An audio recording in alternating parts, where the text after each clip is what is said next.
All right, everybody, welcome to Women of Abundance. We're so glad you guys are here. So first, I wanted to say thank you, everybody, for coming. Thank you for everyone who came to support this event. I wanted to give a special thank you to our panel for taking the time out of their days and help plan this and put this together with my mom, all the vendors that came, Bella Fiamma, Clay's Bees, Tara's Organic Ice Cream, Girl on the Hill. These community events are really important, and it's really important to involve those who want to participate, especially in this like the agricultural, tourism, and food space. So we really appreciate the time they took to come out here today. So my name is Emma Kofed. Alexis Kofed is my mother. She is a co-owner of Soul Food Farm along with my father. Unfortunately, she is not here today. She is quite under the weather and sends her regrets. She really wishes she could be here, but unfortunately, she's passed the baton on to me and knew the right amount of parental guilt to get me into public speaking. So here I am. Couldn't say no. Anyway, so some background on this event and why we put this on. Soul Food Farm felt very passionately about putting on an event like this for many, many years. And this year we finally had some time to put some, headspace aside and put some planning into actually making this happen. My mother has always envisioned this event as a space for women to come and collaborate and find inspiration and opportunity. It seemed like the temperature and the climate that we are currently in nationally seemed also very appropriate to start putting something on that kind of gave voice to this. So hopefully, specifically this event is around abundance and regenerative agriculture as a chance for us to discuss how there's enough opportunity for all of us here to find inspiration and find growth in industry and in entrepreneurship and small business and find a passion that we want to kind of take on. So hopefully this will start a community where women can look to each other for support and advice and upliftment. I'm very excited to hear from our panel and to hear about the discussions to come and the conversations that we'll take on after this.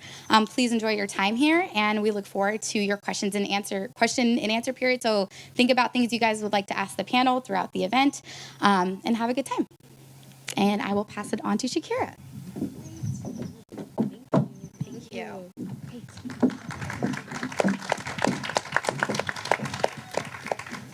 Okay, how many of you, this is your first time at Soul Food Farm? Raise your hand. Oh, great, we have a lot of newbies, myself included. Amazing. What about you all? Awesome, great. We're all new here, but we're all friends. My name is Shakira Simley. I am a food justice activist and writer from San Francisco. And I'm really excited to just be our mistress of ceremonies this afternoon. So just first things first, if you take out your phones, if you can put them on silent, that would be great so we can be respectful of the panelists. If you do go to the event website, you can read their bios there, which is very helpful. And we are also tracking this event on social media. So the panelist information for social media is also on the website. And then please use the hashtag Women of Abundance to share so we can see all your photos and questions and selfies after this. That'll be fantastic. So before we begin, and I give the microphone over to Erin, we just want to do a quick icebreaker activity. And I'm going to ask if you can turn to your neighbor or neighbors and ask the question, what's your definition of abundance? How do you define abundance? Okay, so just turn to your neighbor. Don't be shy. I know you're all new here. You got this.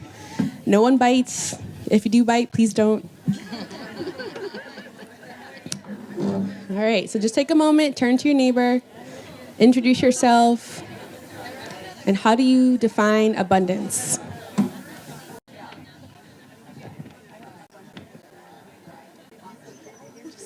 Looking to see who Kaya is talking to. Yes. Okay, so we would like to hear from a couple of you.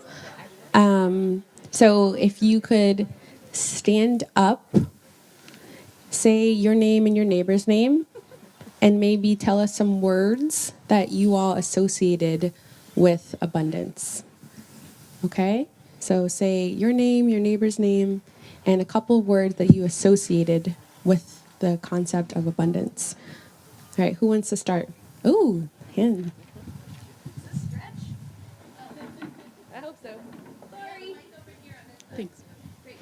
I'm Elena, and my neighbor was Bill. So it's a result of harmonious relationship with all that is. It's one. And second one is taking your fair share, but not more. Thank you, Elena. Who's next? I'm looking at you, so you got to talk. Sorry. I'm Susan, and my neighbor is Marlena. And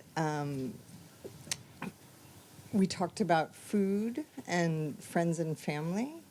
And that I think that here in the United States, we take for granted our abundance.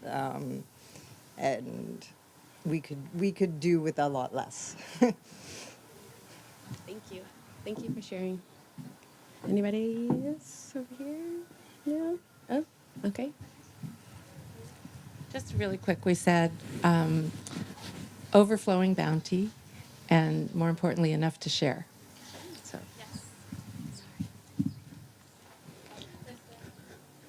Nice to meet you. Anybody else from this side want to share? Come on.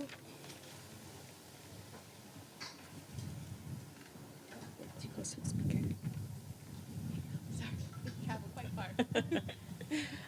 So my name's Lissy, and my neighbor was Christina, and we talked about abundance being reciprocal relationships, and a place that you can find fulfillment and ease, like a sense of place and support, like supportive relationships. Okay, so I'm hearing some overlapping themes of building and sustaining relationships, of bounty, of not taking more than your fair share, of being conscientious of excess, of what kind of social, economic systems that allow us to have abundance, particularly here in the United States, and what does that mean for all of our communities. So you'll hear some of these themes in our conversation today. And we just wanted you to kind of hold those concepts close, but also rely on our panelists to expand upon our idea of what abundance is and what it can look like. And before I begin, before we pass it off to our panelists and to Aaron, I do want to give a special shout out to our incredible photographer, Paige Green. Where are you, Paige? Are you right? Yeah. Stand up. Stand up. Thank you. She's responsible for these incredible portraits. She's a highly accomplished photographer. So everyone please support and get to know Paige. I also want to thank all of our volunteers who are here today to make this event happen. Thank you so much for your abundance of time and generosity. And thank you so much to the CoFed family for hosting us here today. So without further ado, I want to hand it off to my friend and to our fearless moderator, Aaron Walkinshaw. Thank you, everybody. Thank you, Shakira. Welcome to the farm and to each other. I also wanted to thank the panelists for being here today. I'm sure someone said that, but I really deeply appreciate that. So I thought, no iPhone, don't talk. I'm keeping Alexis updated. I thought that to start, we would just do a few things together, and then we would move on to questions and such. So I have a few kind of popcorn-style questions, and I'd love, if you don't mind, if you could just stand up if you identify with any of them. To give you all an idea of who else is here, so that if there is someone you'd like to connect with after we're done talking and whatnot, you have a visual, or if there are questions that come up for you and you see people stand up that you'd like to talk to them about, you again have a visual of someone you can go to afterwards. I think as already illustrated from your conversations, relationships are really a big part of this discussion. So any opportunity we can find to emphasize the overlaps we already have and the opportunities for new relationships is really important here. So let's start with a few easy ones. Who's from San Francisco? Can we stand? Can we actually like stand up? Great. Awesome. Okay, sit down. And who's from the East Bay? Uh-huh. And who here is from the North Bay? Okay. And what about if we were to lump Davis and Sacramento together into that area, the valley maybe? Great. Okay, moving on a little bit. How many of you would identify as an author? A book, a blog, articles? Great.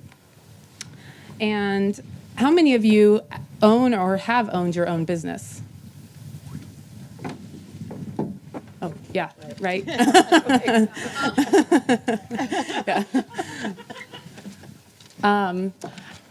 How many of you are the executive director or other person in charge of an organization? Okay. And But I found on the web for how many of you? and how many of you have had a professional mentor that was or is a woman? Thank you, Kelly. Okay. All right, let's leave that there. Okay. One more indulgence, if you will. My friend Lissy, who is here, pointed out that Krista Tippett on Being, who I'm sure a lot of us have listened to the blog, recently did an interview with Seth Godin, and they talked about abundance appropriately. So Lissy called and said, "Oh, you've got to listen."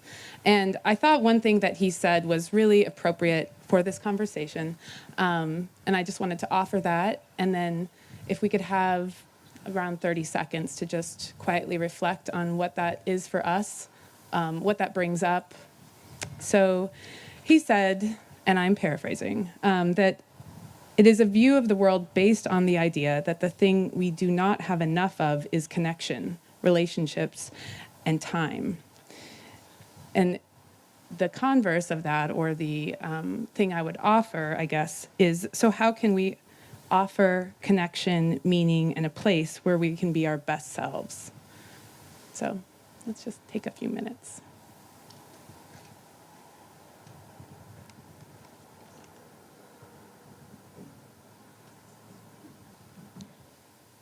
Okay. Now, rather than starting with the traditional intros where I read everyone's bio, they were all on the website when you bought tickets, so you can go there now and read them if you didn't already do so. I thought we'd move into kind of the meat of having a conversation, and to start off, I would just ask all of these women up here, in a word, a sentence, a phrase, where they feel like they are in their life's journey, in their life's work at this point in time. So if you don't mind starting, Kelly. I think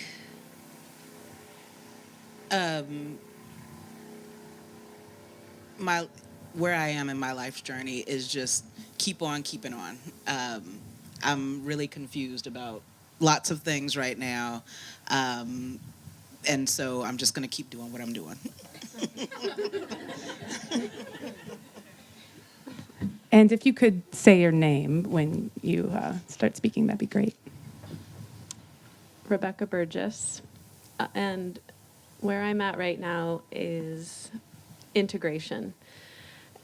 Integrating the pieces that are percolating up out of so many voices that haven't been heard in centuries and millennia, and integrating those new stories that are new to me because I've had my own stories of marginalization and feelings of that, and yet I'm hearing so many people just like with this beautiful confidence mixed with fear, I'm sure, telling their story. And so for me, it's just integrating all of the percolating, beautiful voices of late into my own vision of what an equitable future could become, and how do I help my organization and my work integrate all of these components, which just means there's just such a multiplicity of components.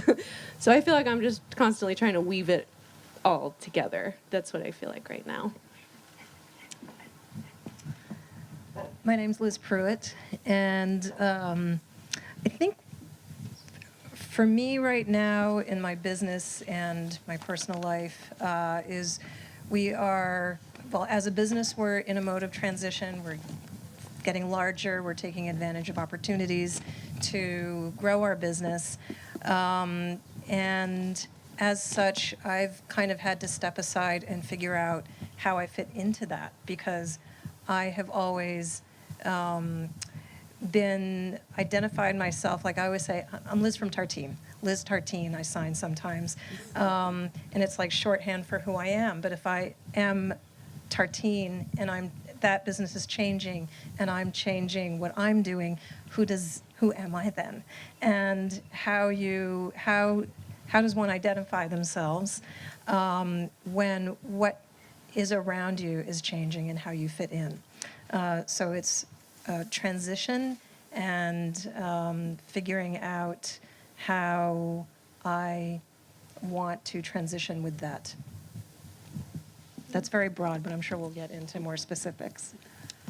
I'm Nicolette Hahn-Nyman, and at the very moment that I started thinking a lot about trying to do less, I read the book, The One Straw Revolution, which I recommend to anyone. I can't believe it took me this long to read it. I just read it a few months ago. I feel like I should have read it 20 years ago, and then read it again every year after that. So much of that book is about simplicity, about being present, about not getting distracted, about things that are real versus things that are illusory. And I've been really contemplating the messages of that book for my life, and I've started by very actively weaning myself off of my iPhone. And I recommend it strongly. I'm already feeling so good about this. I have an iPhone, but I don't pull it out and look at it. I often don't carry it around with me. I often don't check it for hours. Oh my God, hours, can you imagine? And I know for those of you that are running businesses every day, that's probably not a reality, but for those of us that don't have to see it every minute, I think this is a wonderful thing to try. So anyway, the question is a huge, broad one, but for me right now, I'm trying to figure out how to do less and to do what really matters.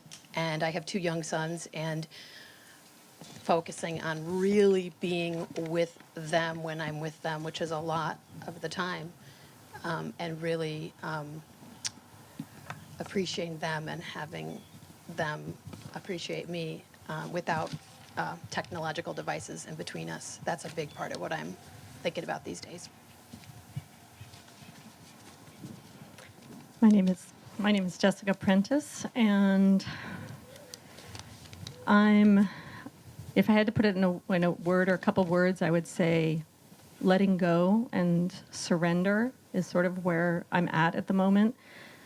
I feel like a few years ago, I was really where Rebecca is talking about being in terms of, and also to some extent, Liz, in terms of being extremely identified with the business that I co-founded, Three Stone Hearth, and being like Jessica equals Three Stone Hearth kind of feeling in my life, and also working just tirelessly every day to put together all these pieces about how can I steward an organization in an equitable way and towards an equitable direction. And Freestone Hearth is a worker cooperative, and I think that's a huge piece of this puzzle, but it brings up a huge number of questions that I was grappling with. And about 1.5 years ago, I started to realize that the organization was stuck, and that it was kind of stuck around me, and I was stuck in it. And there was a stuckness that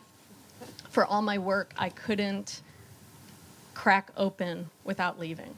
And so I began the process of opening myself up to what other possibility is there for me. And it was about a year-long process, but I left Three Stone at the beginning of July and started a job as the school director for my son's school in the middle of July. And I feel like I'm in the flow of my life in this profound way, like I'm exactly where I'm supposed to be.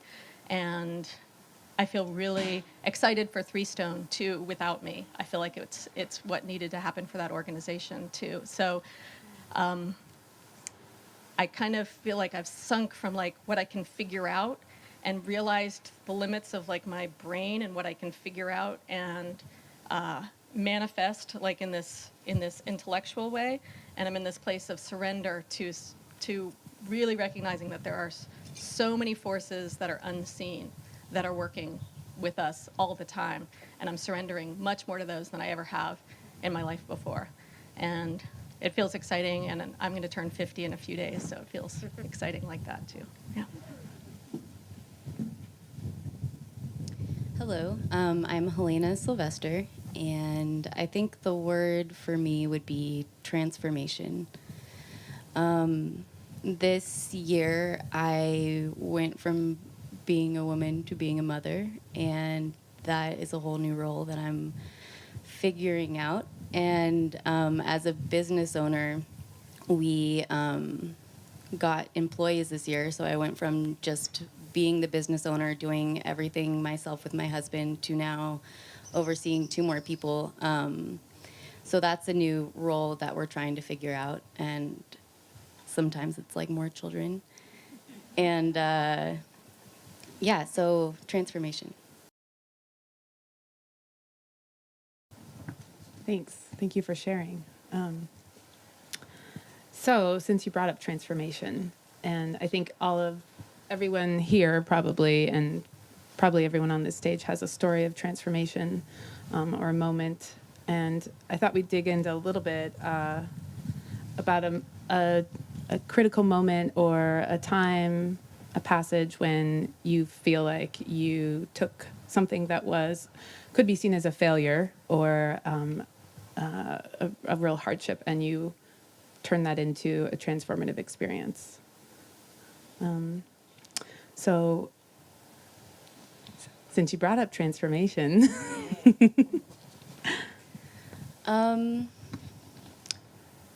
Okay, so there are 2 things. The first one's kind of a cop-out, but with farming, you just have to be able to work with challenging situations and make the most out of them. So there have been, I think like the nice way to say it is lemons turned into lemonade, but the farm way to say it is a lot of shit turned into compost. Like, you just have to figure it out. And I can't necessarily pinpoint one that changed me or put me on my path, but I do know that just having the resilience to keep a positive state of mind, to not be overwhelmed by the negativity of some situations or the difficulties ahead, and just keeping on. Yeah, I'm going to leave it at that. going down the line. Do you feel comfortable going that way? Sure. Okay. Wow, there's so many. But the one that comes to mind most strongly is getting pregnant, actually. I had been in a relationship for 15 years. I'd gone through a breakup, and it was, I had a broken heart. Some of us have been there in life when your heart's broken. And I decided that instead of it being broken, it would be cracked open, that I would experience my heart as being cracked open, so it was open.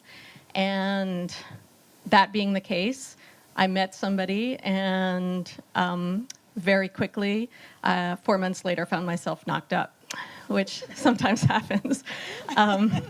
I was 39 years old. I was like, whoa, didn't think I was going to be a parent, didn't think it was part of my life's journey. My partner for 15 years had been a woman, and so we had gone through a process, and we had let go of that. But we had decided, it's one of those things where, your period's late, and so you're going to go and you're going to pee on this stick, right, and figure out whether you're pregnant. And we decided before I peed on the stick, we decided that we were going to go out to dinner and celebrate whatever the answer was. And then I peed on the stick, and we looked at it, and I literally fell over. I was so surprised. I'm like, I'm 39. Who gets knocked up at 39? Like, this is ridiculous. But we went out and we celebrated, and being transformed into a mother has been the most amazing gift of my life. And my life completely did crack open, and a whole new thing moved into my life in a way that, again, surrender, letting go, I didn't think I wanted. But it's been an amazing, amazing gift for me. Well, I definitely agree that having children was utterly transformative in every possible way. I can say it's not the thing I'm going to focus on, but I want to just mention that it's the first time that I found myself fully focused on beings other than myself. And so I think it's made me a much better person, and in many ways, and I've enjoyed it greatly. But the failure that I would point to was when I was working for the environmental organization Waterkeeper Alliance, where I was the senior attorney, and I was leading a big national project on environmental pollution related to agriculture, and I was loved my job and spent 90 hours a week doing it and thought it was my life. And then a person was hired to be my boss that immediately expressed on the first time we sat down together that she didn't think my project was any good and that I'd have to scale it way back. And I realized I wasn't going to be able to stay at that job much longer. And indeed, I left that job 4 months later, and I didn't know what I was going to do next or where I was going to go, or even if I was going to continue living in the same place or anything. And that opened up a whole bunch of possibilities about what I could do next and where I could live. And what I had learned at that job was that the way we were producing food, especially raising animals for food, was utterly broken, completely messed up. And I realized whatever I do next, it's going to be to try to fix this. And I've been doing it for 18 years now. So I did totally reinvented myself after leaving that job, though. But it was the failure of what I thought was the greatest job in the world coming to an end that gave me the opportunity to really think about what do I want to do and where do I want to live and what's next. And so I'm really grateful for that horrible woman that came into the organization, whose name will not be mentioned. And quickly, Nicola, I would wonder, did you have an example that you feel like helped you to take that failure and refocus it and allow you to make this life transition? I'm not sure if I understand your question, Erin. Like a model or someone in your life that supported you, maybe, or just modeled that behavior for you. Well, I guess it's always been really helpful. No, but I've always had these parents that were there. Wherever I was doing anything in the world. I wanted to go to Africa for a year, and my parents didn't want me to go because they were worried about it being dangerous and, politically insecure in the country I was going to, et cetera. But when I said I'm going, then they fully supported me. And they were always there at every step. So I think I knew I had them as a base of support for whatever I did. And I guess that knowing that was really helpful. And then just reinventing myself one step at a time, gradually, very slowly. It wasn't an aha moment. Same question. Sure. Well, the theme definitely seems to be transformation and family. Same for me. It, of course, everything in my life, because my husband and I started as just a team of two, and we've almost always been in business together or worked together. We met at culinary school. We were made as a team together, and we still work as a team together. Even though we have over 200 employees now, we still work as a team together, but in a different way. I had my child at 43, so I beat you on that one. And when I had my child, my husband and I were in New York City for the James Beard Awards. We didn't win that year. We were nominated, but my daughter came very early, and much too early. She was born very, very premature, and as a result, she was born with a disability, a physical disability, and so I immediately stopped being who I was, literally overnight. I stopped production at our bakery. I was full-time in production, along with all of our bakers, and working as a cashier and, all the other things that you do as a small business owner.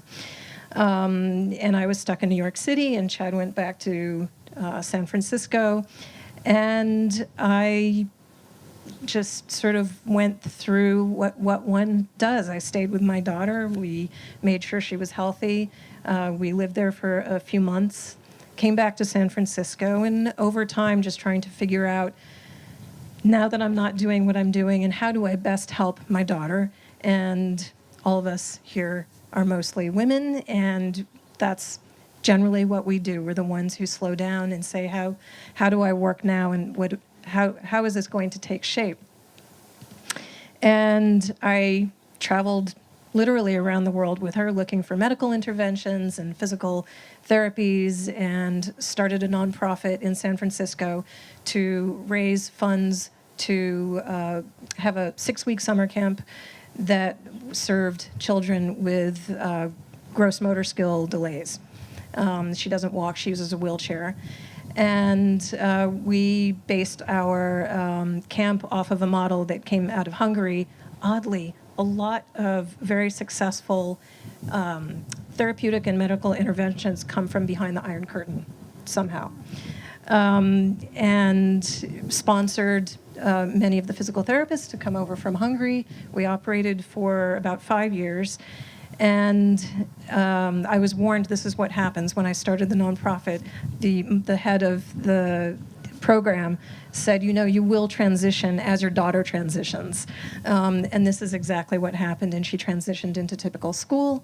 And we're still trying to work it out. But now she's very bright. She goes to school just with her classmates. And now I'm back to figuring out what to do. And I'm still involved in that community, because you never fully leave what your heart kind of leads you into, and that is part of the abundance that we're talking about today, and regenerative community, and how a community comes together to support. And becoming a part of families who have disabilities and seeing what they go through, and seeing what the city supports politically, where their money goes. It really leads you down a completely different path, and then still, running our business. But also wanting to give back to the community, it becomes clear where your path is. And so that's where my area of interest is, of course, right now. Is in helping families with kids with special needs.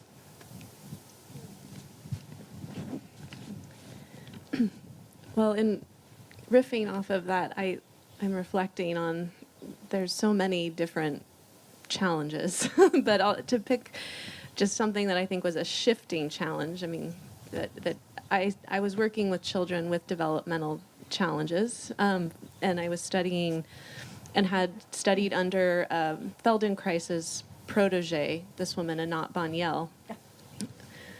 You know her well. And I became a practitioner of her work. I had started out just in college teaching children all the things I was passionate about, which was textiles and natural dyes and coming closer to the earth through material cultural practice.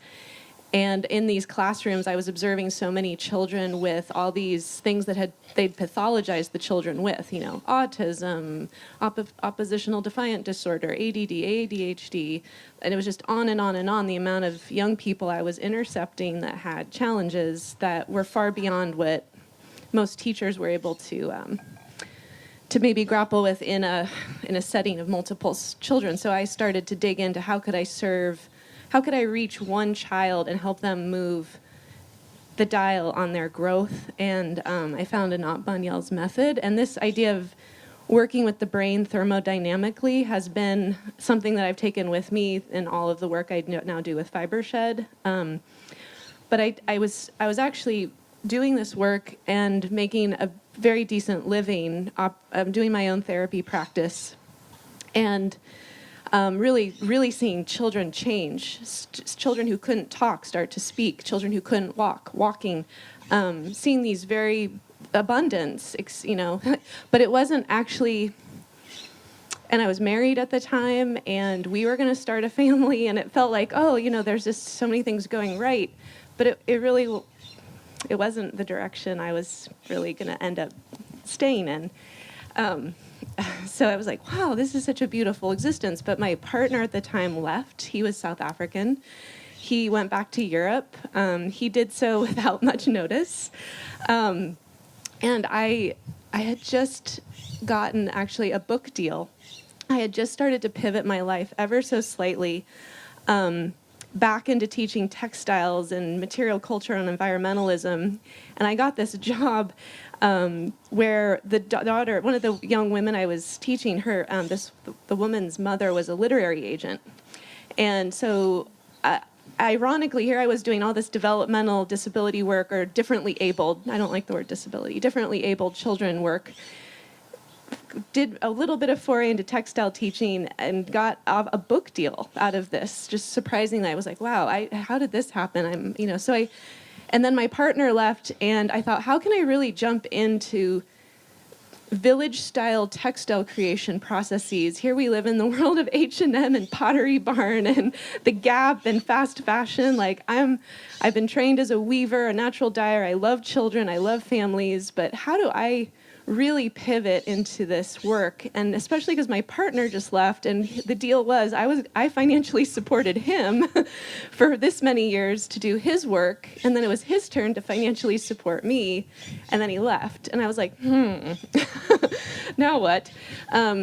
But the book Advance came from Artisan, and it was just during the financial crash of 2008, and the book Advance was like half of what they thought, because they thought publishing was going to disappear in 2008.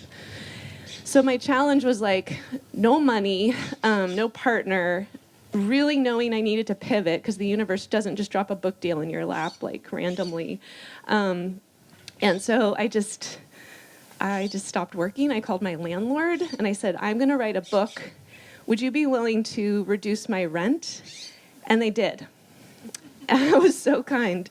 So I think that the point of this for me is, like, I thought I was going to do something more traditional and familial and work in schools, and my life has gone a completely different direction, and I'm actually really committed to helping serve this planet become a habitable place for other people's children.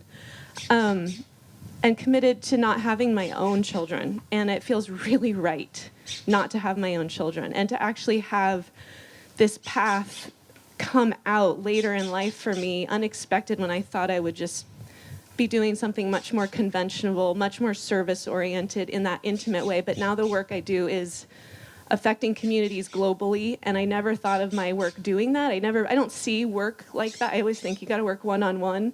But it's just interesting to see the shifts, and I think that the way I honored the challenge was to cry a lot and allow myself to feel the grief, and ask for help from my landlords, help from anyone. I didn't have money. I was like, okay, I will do this, and I really know how to live off of very little. Like, if push to shove, I can live off of almost nothing. And I think just going to those really rooted things, like, what can I do to make this work, and shed everything I don't need and get back to the most simple way of existing, to honor this deeper piece within me that wants to express itself, I have to shed all the materials I thought I needed.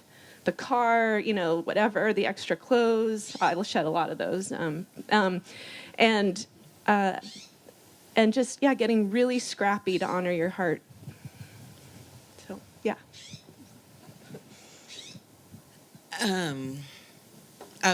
As these wonderful women are telling their stories, I'm thinking of that, and I will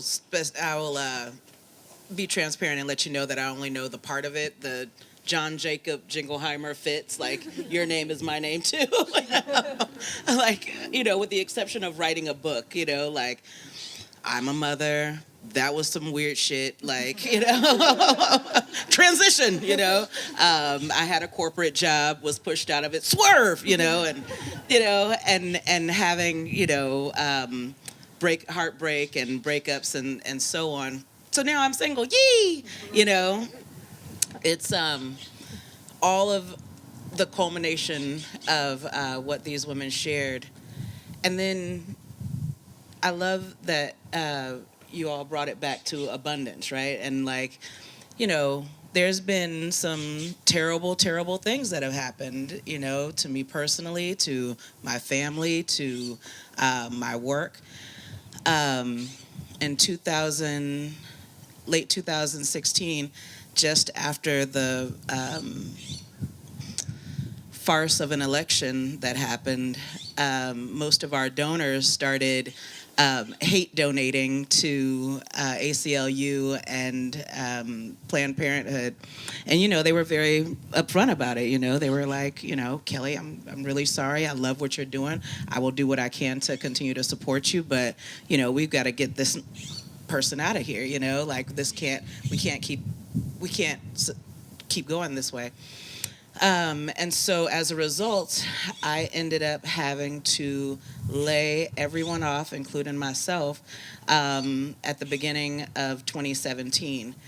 And, keep writing grants and keep trying to push and keep trying to, and meanwhile, we still have a farm and we still have kids and families that are depending on our presence in the community. So luckily, in spring of 2017, some money came through, some funding finally came through, enough for me to hire 3 staff members and gear up for our biggest program, which is our summer camp. But I made the executive decision that I wouldn't be paid until, everybody else was paid and the summer was done, since that's our biggest program. So I went almost 9 months without getting paid for the organization that I founded and in the community that I chose. And it was so interesting because it was like coming from poverty and low income and understanding the way that changes you and the way that kind of shapes who you become as an adult. I was looking at my daughter like, I don't want that for you, like I always want you to feel like there's enough, or that you have the resources to get what you want, or get what you need, So at the end of last year, we were, doing our receipts and working with our bookkeeper and whatnot, and we had hella money. Like, it was like usually when it gets to be about October, I start like literally sweating, and like dreaming about, are we gonna make it through the winter? We just gotta make it till, spring, the spring grants come in. But at the end of the year, I was like, how did we get all this money? Like, it's just amazing, right? And I'm not talking like, $1 million or anything, right? Like, we were still like under $100,000 in the bank. But that would let us have, our 5 staff members go through until the spring, right? And so I swear I was like, did we not run a program? Like, and did I lie to somebody? Is this a mistake? And then it wasn't until I was able to like take a quick vacation that I was like, oh, girl, you ain't been paid for like hella months. Like, oh, snap. And so this year I tried to do it again, right? Because I'm like, clearly I can't remember being broke. So, but my board stopped me. They were like, it's not okay. Anyway, so that's how, and so for, in terms of abundance, in thinking about this for the last few weeks, and for anybody out there that's thinking of starting an organization, first don't. Like it's not okay. it's not fun. and then being willing to sacrifice. So for me, sacrifice and generosity are intricately are the two things that you need in order to have abundance. You have to be willing to give up things that you hold dear in order to make sure that there's abundance for your community. You have to be willing to be generous, even if it is just with your, weird purple broccoli, like, I know it looks funny, but you're gonna love it, like, so to make sure that kids have a snack after school or whatever it is. Yeah. That's great. I love that you all came back to abundance. And again, the relationship theme kind of tied in for all of you. So I think that it'd be really interesting to hear a little more about how to keep going when the going gets tough, because you all went there, and I know that might be something that everyone thinks about in working in a leadership position. Especially in a cultural and a society where we reward competition. And a lot of these ideas around abundance and building regenerative cultures, we need a lot more cooperation. There's competition in there, but where's that sweet spot? So to that point, into thinking about what you guys were talking in terms of relationships and building abundance in your communities and how to keep going when the going gets tough. I'd love to hear a little bit about how and what inspires you to do that. If it's a person or a physical activity that you practice every day, a personal care activity, another organization, anything that keeps you, or a vision of what you want to see in the world. What is it that keeps you going when the going gets tough? And I'm going to ask Liz to start. I'll start. I think that we all know what's best for us and what helps us. I'm an introvert who loves being social, and I love talking. I love talking to people and sharing, and I love people talking with me. And then I have to go away and binge watch Broadchurch or something. And but so I can easily kind of like go into that negative direction when I'm like kind of figuring out what I want to do. But I will say overall, the best thing that I've done is to set up for myself and for my business, for our business in general, the group of people that I want around me and how I want to run my business and who I want to see every day and the types of people I want to see and surround myself with. This is really like it's just the backbone or the structure of what I want in my life, and I step away from it and I get depressed like everybody does, but how I can step back into it. And like, for instance, I was just signed to do a second edition of the first cookbook that I wrote for Tartine in 2006. We're doing an update. And I can easily sit home and kind of just like sit with my cats and write. But what I realized is best and kind of gets my juices flowing and connected to people, because it's that people connection that I need, is to just like spread everything out in a booth at Manufactory, and I just work. And then customers will ask to sit with me. They don't know who I am. I'm just like one person taking up a foretop, and they're like, she can share. So I do, and I have people, and I end up having these conversations, and I have impromptu meetings, and I see my staff, and I have staff come up to me and say, it's so nice to see you here every day. And it made me realize when we started talking about this idea of regeneration and community, that you set it up for yourself, and hopefully you can step into what it is that feeds you, that makes you feel better.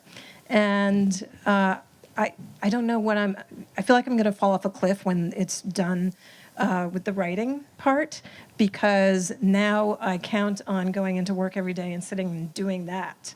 And I'll have to find some other project or sign on to some other book to do.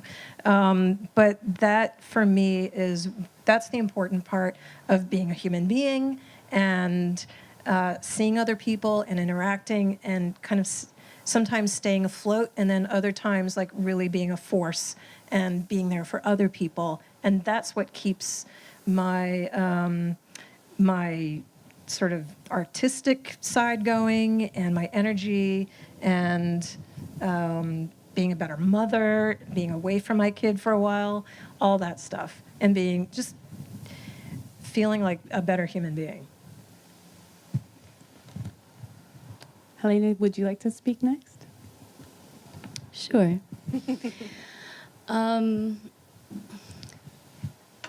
Just so I understand the question, how do we go through troubling time? How do we persevere through challenges? And then what keeps us kind of stable? Were those the two different?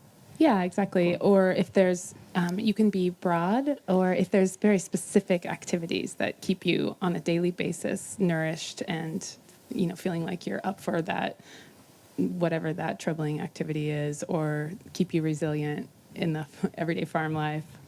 Definitely. Okay. So, being a female farmer, there's a lot of interesting interactions that we get at the farmer's market where I don't fit the make and model of what people have already preconceived in their heads of what a farmer needs to look like. And I choose to give them the benefit of the doubt that they don't understand how rude they are being. So, people walk up, and my husband and I own the farm, and they'll ask him a question about the crops, and they'll ask me, are you the farmer's wife? And I'll say, yes, but I'm also the farmer. Are you the farmer's daughter? It's like, no. Or just or how's your garden today? And I'm thinking, like, it's great. So I used to really let those get to me, and I just had to learn to laugh at it and give them the benefit of the doubt, and then how to learn from challenging situations to try to avoid them in the future. So, for example, at the farmers markets now, I have a picture of myself and my husband under the words, "We are the farmers." So I'm just taking out that question right away. And if they are not sure, I'll just kind of point at the sign, and it answers most of the questions that people ask, that by the end of the market get kind of like, okay, how many times do I have to tell you how many acres I farm on or where our farm is? There's signage everywhere. But yeah, so those two kind of keep me going. I'm really lucky to have really great, strong female role models in my life. My mom is here, and from a young age, she's kind of showed me how to just go after what you want. And if you're sure that you want it, don't let other people hold you back. And where there's a will, there's a way.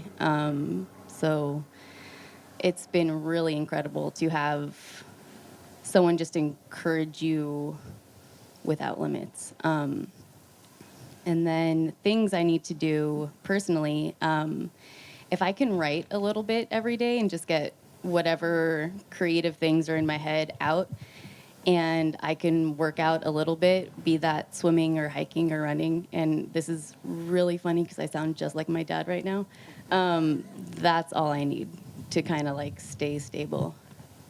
And also seeing a smiling baby in the morning really helps. Kelly, do you want to speak next?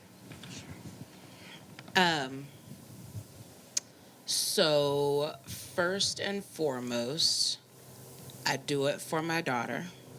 Um, she is brilliant and beautiful, and I want her to see what it looks like to keep going even when there's setbacks, what it looks like to, you know, take a moment and, say all the cuss words and then get back to writing that grant. You know, I never thought about farming as a thing that I would do. Like, I absolutely wanted to be corporate Kelly. Actually, before I wanted to be corporate Kelly, I wanted to be military Kelly. I wanted to be sailor Kelly, and I was having a great time in the Navy, and and so I wanted to do that for 30 years and have this dope pension and my daughter go to DoD schools. I had a whole plan, right? Like, I was gonna be in Italy. It was gonna be amazing. But as I think you said, like 4 months and then you popped pregnant. But it was longer than 4 months. It was longer than 4 months. It was it was longer. But all I'm saying is, shit happens. And so I wanted to be military Kelly, sailor Kelly. Then I wanted to be corporate Kelly. And then I suddenly discovered that food was grown. And I can't stress this enough. Like, I am absolutely Columbusing that. I'm like, I learned it. I mean, I didn't learn it. I discovered that shit. Like, it was amazing. Nobody knew this. What's a farmer? And so I discovered that food was grown one random hot July and decided to try my hand at it, and discovered that not only was I super freaking good at it, like, I also loved it. Like, it filled me in a way that, like, even, baby, close your ears, even motherhood didn't do. Like, motherhood was a thing that I did, like the Navy, like work, like, be on time, turn in your timesheet, make sure the baby eats, make sure she's clean, make sure she goes to school. But it wasn't really like, it was like, okay, another thing to do, another bill to pay. And then I started farming, and it was like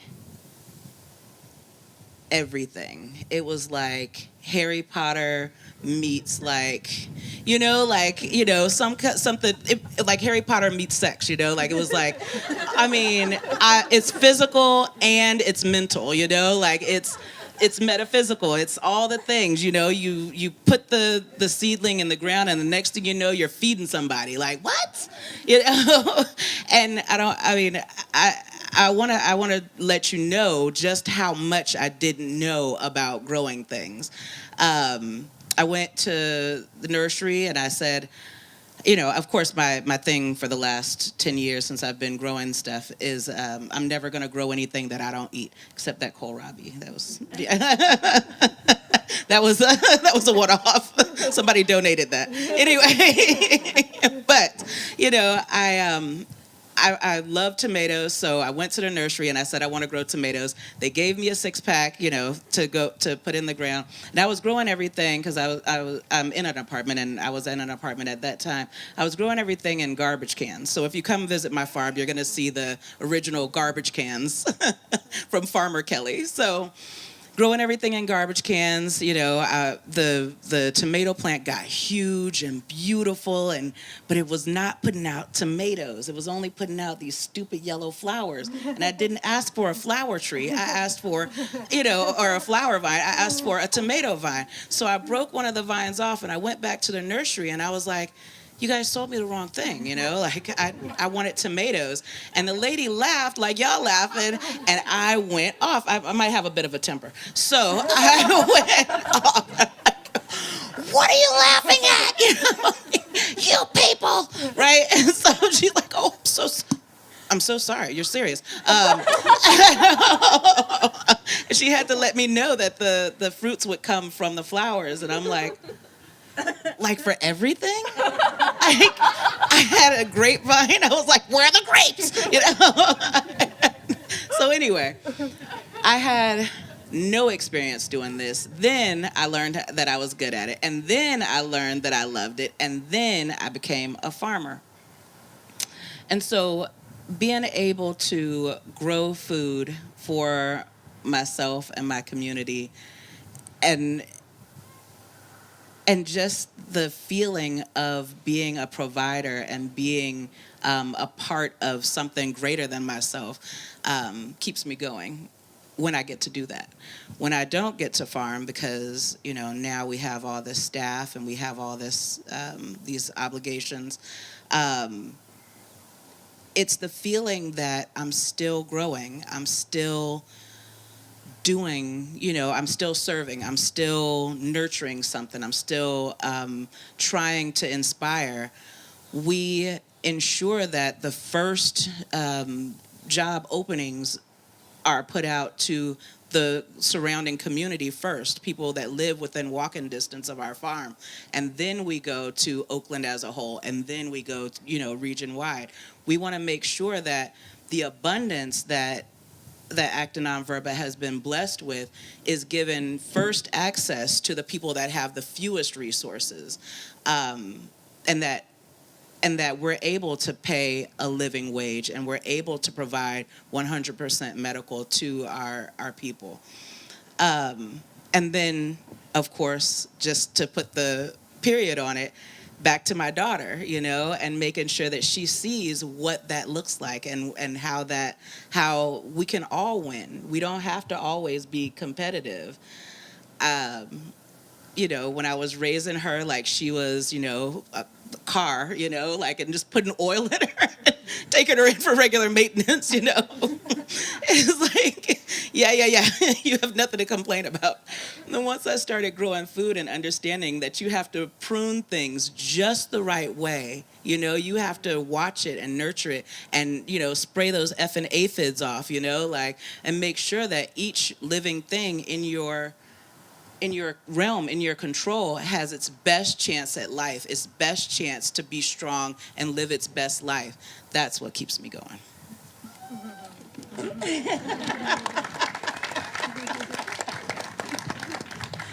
Right? Harry Potter and sex. I mean, abundant. Get yourself a garbage can and some soil. Sorry, go ahead. Sorry. No, I think that's good advice. So keeping with the same theme, Jessica, can you tell us what comes up for you? That's so hard to follow. But I'm integrating what you're saying because it's. I do think that for a lot of us, I mean, and also what Rebecca said earlier about doing this developmental work, and it was all like, feeling like you're on your path, but there's just something inside that's like no. Right? There's something there, and what you're talking about too. It's like, I thought I was going to be, Sailor Kelly, and I thought I was going to be corporate Kelly, but then there was this something else, and then you found it, and that's why it was Harry Potter meets sex, right? For you, that thing, growing things, and I have a garden, but my whole thing with my garden and with my growing is, I call it permaculture, but basically it means what can I neglect the most and have it still produce something, and that works for me. My elderberry is my pride and joy right now. Just like, I did a little bit, but it's just super abundant with me doing just very little. But I think for me, where this, so I'm not going to quite answer your question because I want to just speak to this theme for a second because what's sort of coming up for me is like, for each one of us, we've got this journey, and for each of us, it's going to be a different thing that is that thing that ignites us, where we feel in line, where we feel like it's all coming together, like I'm doing what I'm supposed to be doing. And I started Three Stone Hearth with this passion for food, which was for me for 20 years like all I cared about. And I wrote my book, and it was just like, I have so much I have to say about food, and then I said it, and it felt like this huge relief of saying it. And then it's like, okay, if this is what I think about food, then I've got to do something in the world to make this different. And that was Three Stone Hearth, like giving birth to that baby. And but then what kind of came out for me out of that as sort of, And see, I don't know if it's like you weren't Sailor Kelly all along, but it was like you were Sailor Kelly at that time, and then you were corporate Kelly, and then you were farmer Kelly. Like you kept like listening for that juice of the universe of like, where am I supposed to go next? What's the next thing? And then it was like, food grows. Oh my God, this is what I want to do. And what I kind of stumbled on in my journey was this passion for organizations. And I am so obsessed with governance and organizations and how they run and how money moves in organizations or doesn't move, whether money collects up or whether money gets distributed. Through my work at Three Stone Hearth, I got so interested in worker cooperatives and feel like they are such a huge, huge part of the solution to our really messed up economic system, which I call collapitalism because I think that's what it is. That's just taking us down to this really scary place in terms of our relationship to the planet. And we have got to build alternatives to that. And those alternatives are not just individual alternatives, but they have to be cooperative and collective alternatives. And what that is to me is it's an organization. So how do we steward organizations in this regenerative way? How can we apply what we know about the way the earth regenerates to human systems? And what I've spent the past 20 years, one of the main things that keeps me going, circling back to this question, one of the main things that keeps me going when the going gets tough is reading.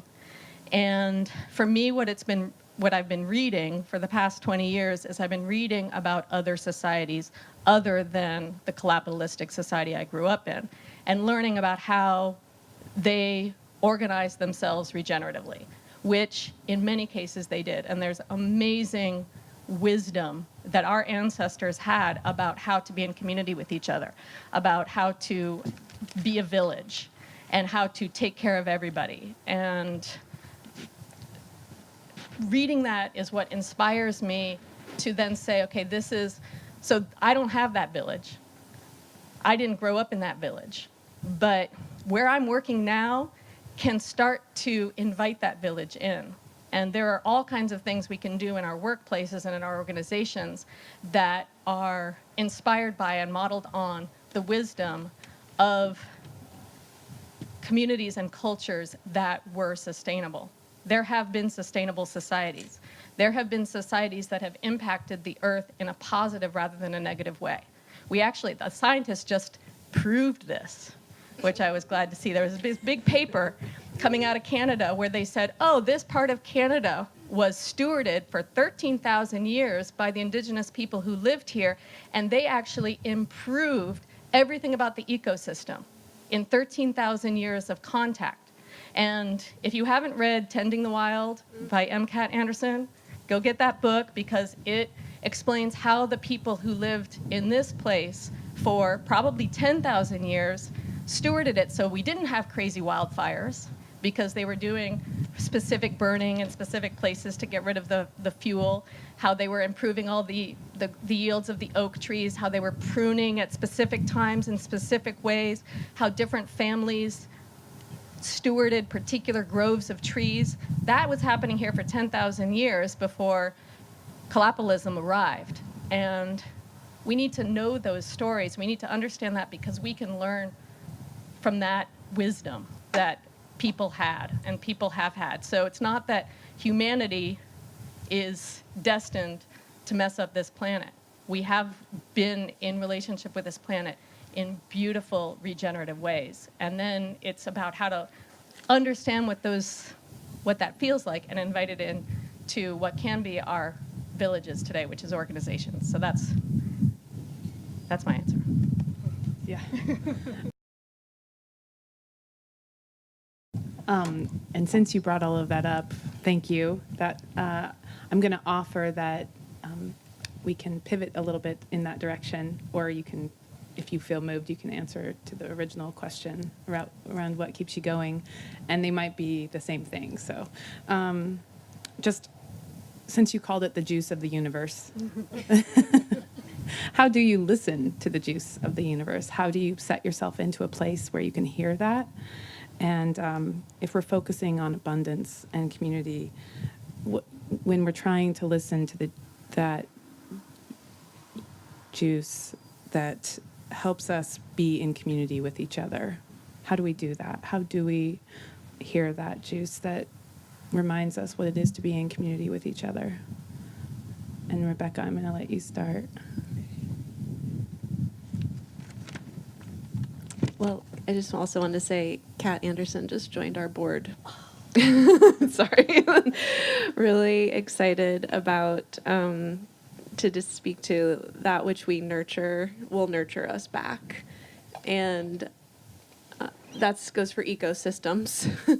So in terms of what do I do to listen, to provide a foundation for being able to hear what the next thing is, I find myself best, I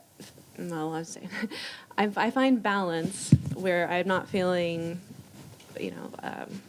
overwhelmed or underwhelmed. There's overwhelm and underwhelm, and finding that balance where I'm very present and embodied and able to know what the next thing is that comes from not just an intellectual place or an urgency place, but this is the person you need to email right now. This is the call you need to make. Like, that's kind of how that's what juice sounds like to me these days, running an organization. And I do that if I have an opportunity. I'm trying to cultivate this more and more, but I've had a 12-year practice of yoga with a woman from Sao Paulo who came from very different background than myself to yoga. And when I first met her, I thought she was from India, but she was actually Brazilian and had spent a lot of her life in India. And her yoga practice is so imbued with realism. It's like, a lot of spiritual teachings are about how to shut down the mind, no thoughts, get silent. She's like, there's never silence. It's about how full can you be. When you get really still, you'll hear the blood pumping through your body. When you get really still, you'll feel the juice running through your own system. There's trillions of biochemical activities occurring every millisecond in your body. There's more activity and more molecular transformations happening than there are like stars in our solar system. And this is like per second going on in your body. So you're always full. You're always abundant. And so the outside provides so much input, we kind of forget that there's so much going on right now. Our heart is beating, our breath is bringing in oxygen that's being provided from the plant life around us. And so the yoga practice has been awakening me on one of those ways where we say like the mind body. There is no mind body. It's just, there really is just this oneness of experience. And the intellect is a chattery thing, but I've learned to accept that it just chatters, and I'm not fighting with it, and I'm not trying to shut it down. And so I've learned just how to distill the difference between an intuition and an intellectual chatter, but accept that the intellectual chatter will just keep doing what it does without me trying to breathe it away, meditate it away, yoga it away, but to be okay with who I am as a human, no matter what the mind wants to provide. As ugly or beautiful as what the mind wants to put out, I accept all of it. And I'm always full. And if I can just keep remembering those things moment to moment, the good information comes through and I make the right call at the right time. I pick up the phone. So much of this is about getting the right information to the right people at the right time. That's the art of, at least how my organization's working. It feels like magic every hour. And that magic is held by me being enough of a container to hold that magic. And it's as good as I'm willing to create the balance in my own life, which again, it's not underwhelm, it's not overwhelm, it's all okay. I am who I am, and I'm going to be who I am, and that's good, and here it is. And then the voice comes through, this is the person you need to talk to right now. And that's how I operate. So, yeah. Nicolette, I'd love to hear what's coming up for you in this dialogue. There's so many interesting things that have been said. It's hard to choose a thread to pick up on. But I'll just say a few random thoughts that have been rummaging around as I've been listening. I go to a little Episcopal church in Bolinas, and after the minister speaks for a few minutes, we pass around a little wooden cross and everybody gets to participate. So it's more like a discussion. And I learned so much in that sharing time. And one of the things we've talked about a lot is this concept of angels, because a lot of people still have the image of angels as, these flying beings with white wings and halos. And it's been noted several times in our conversations that the original writing of the Bible, a more accurate translation of the word angel is actually messenger. And I've thought about that a lot because in my life, since childhood, I can remember so many moments where I realized that someone, often a stranger, had just said something that was incredibly profound about my own life. And we were just on a street corner or something, and they were talking about something seemingly unconnected to me. But if I thought about it afterward, or even really listened right at that moment, I might be like, oh my gosh, they just told me exactly what I needed to hear. And so one of the most important things I've learned in my life is just the importance of openness and listening. And I've been really enjoying so much hearing people's journeys today as we've been talking about it. And my own life has done that too, a kind of a meandering journey. And I feel like so often the direction has been provided to me by something I received from, we've been sort of calling it the universe or whatever, some random messenger. And in terms of the daily juice or revitalization to do the work, I would say a couple things. One is I definitely have been, as I mentioned earlier, deliberately doing a lot less. And that has been really important to me. And being okay with saying no, because I say no a lot now. And I'm sure everybody up here has had to learn, and all of you are as well. There's so much information, so much connectedness, so much going on all the time in our lives. And I have realized that for me, remaining healthy and strong and fully present with my family, who are the most important to me, requires me to say no way more often than I say yes. And figuring out what I can say no to and what I should say yes to has been really important. And a lot of my daily strength comes just from being outdoors. So I love that we're sitting here. I was a lawyer in Manhattan. I lived in Manhattan, was working as an environmental lawyer, and I moved. Some of you know this already, but I was an environmental lawyer, vegetarian, working for an environmental group, and then I moved to California to become a farmer's wife. I was, in fact, going to be a farmer's wife. I was not going to be the rancher because we were raising cattle and I was a vegetarian, for one thing, so that was a little odd. So clearly I was not going to raise the cattle. I was just going to live there. I was okay with what was going on there, but I wasn't going to be doing it myself. And then that all changed, too, because when I moved to Bolinas, in Marin, I discovered that actually I wasn't just okay with what we were doing on our farm, but I loved it. And I was really proud of what we were doing and how we were taking care of our animals and how we were taking care of our land. And I realized I was passionate about rearing those animals. And like Kelly was saying about growing stuff, I was a vegetarian proud of raising animals for food. So that was an unusual step that I didn't think I was ever going to be taking. But I've been doing it for 15 years now, and I love it. And so just being out there on the ranch as much as I can and being around the animals rejuices me a lot. And then also cooking. I just love creating wonderful food, and I'm not one of the professional chefs up here, but I do a lot of cooking and baking and canning and preserving pretty much every day. It's a big chunk of my day. And I love it. So those are just some random thoughts. Not any coherent response to what's been said, but a few ideas. I just want to hop on to this real quick. I think that for me personally, I've found, as far as like moon juice, universe juice goes, that manifestation and visualization, wow, that's a hard word, has really been important for me and impactful. I discovered farming, like discovered it, had no idea plants grew in the ground. And I was living in Hawaii at the time, and I came back, and I think I was 21 years old, and I had a degree in African American history from UC Santa Cruz. I didn't know what I wanted to do with it, and after not seeing me for a year, I came back and I told my parents I was going to be a farmer. I was going to farm 40 acres, I was going to have 2 tractors, and it was all going to happen right now.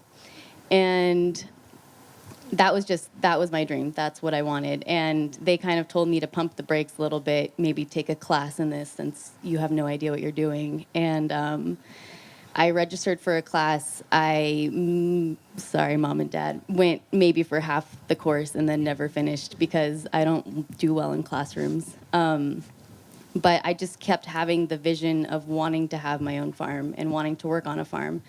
And I was living in Oakland, and I quickly realized that the farming community is its own entity. And if you know someone, then it is easy to get into it. But if you don't know anyone who farms, it is incredibly challenging to find a job on a farm or an apprenticeship on a farm.